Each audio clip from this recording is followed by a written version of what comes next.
Bueno, hay una pregunta, ahora sí que me hacía desde antes de irme a mi descanso obligado, que era que si en la Ciudad de México las cosas se están haciendo de forma distinta, ¿por qué? O al menos eso parece, se aumentaron el número de pruebas, se dividió por zonas, por colonias de atención prioritaria. ¿Por qué no estamos teniendo mejores resultados? Le agradezco muchísimo a la doctora Lorian Jiménez que nos acompaña en la línea. Lorian, qué gusto poder platicar contigo. ¿Cómo estás? Muy buenas noches. ¿Qué tal, Pamela? Muy buenas noches. Muchas gracias nuevamente por la invitación. ¿Qué estamos haciendo mal? Bueno, en la Ciudad de México lo que se ha hecho mal es decir, indiscutiblemente, como lo acabas de señalar, es verdad que en la Ciudad de México se han tratado de hacer las cosas de diferente manera.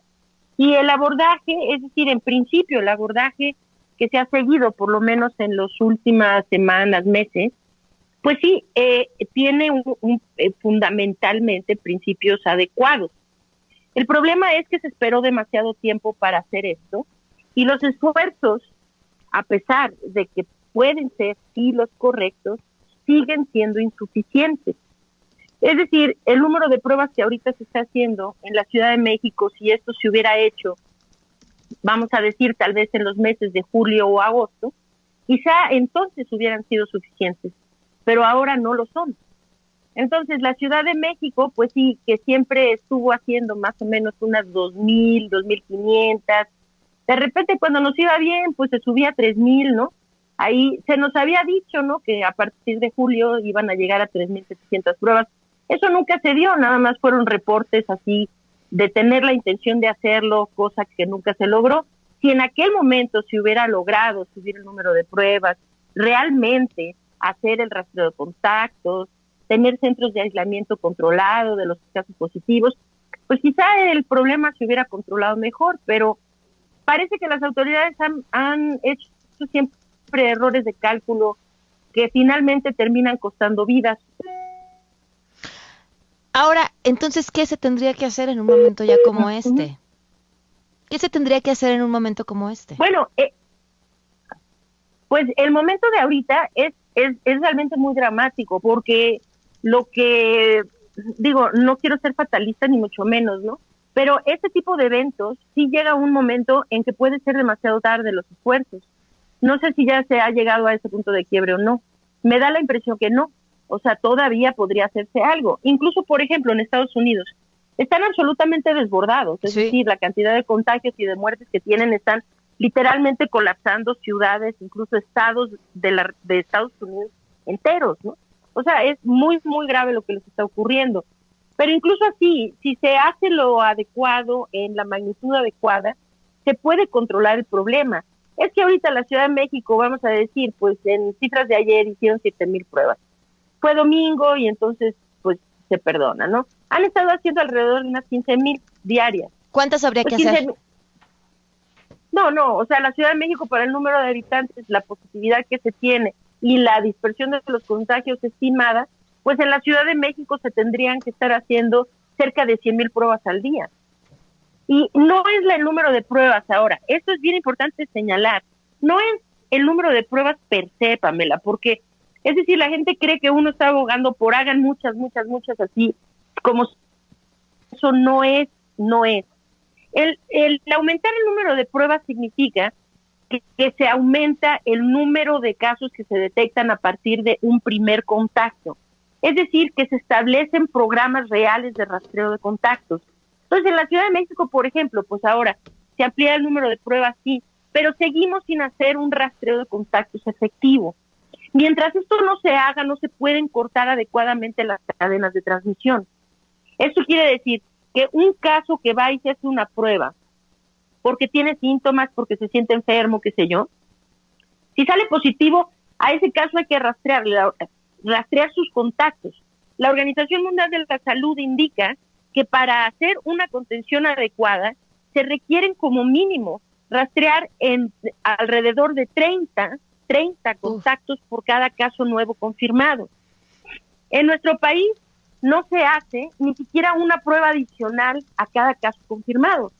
Es decir, no se hace un rastreo de contactos. Entonces, vamos a decir, se sigue teniendo muy pocas pruebas en relación al número de contagios. Entonces, no es simplemente metan millones de pruebas, no. Es que cada caso que se detecta necesita llevar rastreo y seguimiento.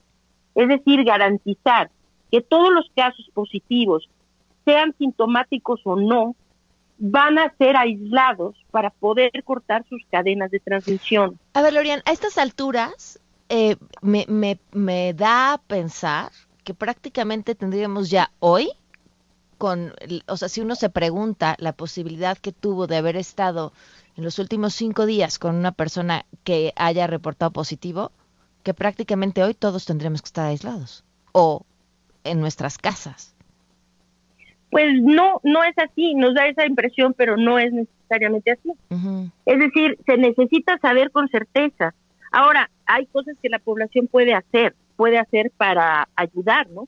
Una de ellas es dejar de estigmatizar el hecho de que una persona es positiva a COVID. Claro. Y decirlo abiertamente, porque una de las cosas que la gente puede hacer para ayudar es corten sus propias cadenas de transmisión, ayuden a cortar sus propias cadenas de transmisión. ¿Y cómo se hace esto? Pues no quedándose callados.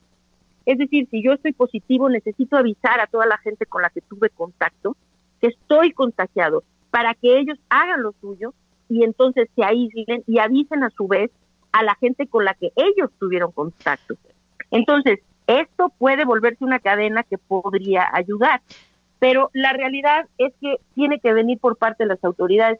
Digamos, así nada más en números, por ejemplo, el estado de Nuevo León necesitaría estar haciendo por arriba de 10,000 pruebas diarias para empezar a controlar su problema.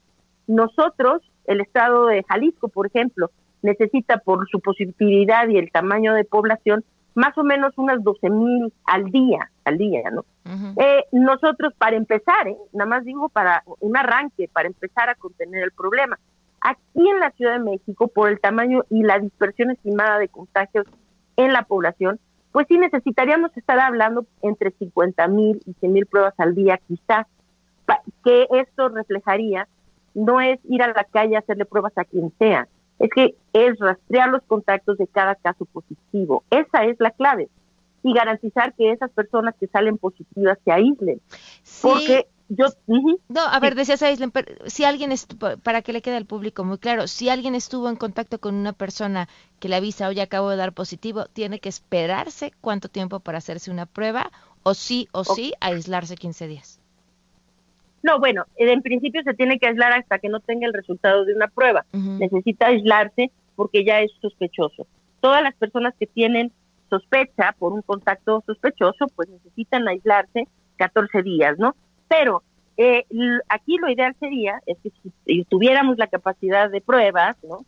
Entonces, lo ideal es hacerse una prueba y verificar si está contagiado o no. Ahora, ¿cuándo necesitan hacerse la prueba y qué prueba? Porque esa es una pregunta muy frecuente. Uh-huh. Uno, descarten por completo las pruebas serológicas rápidas de anticuerpos.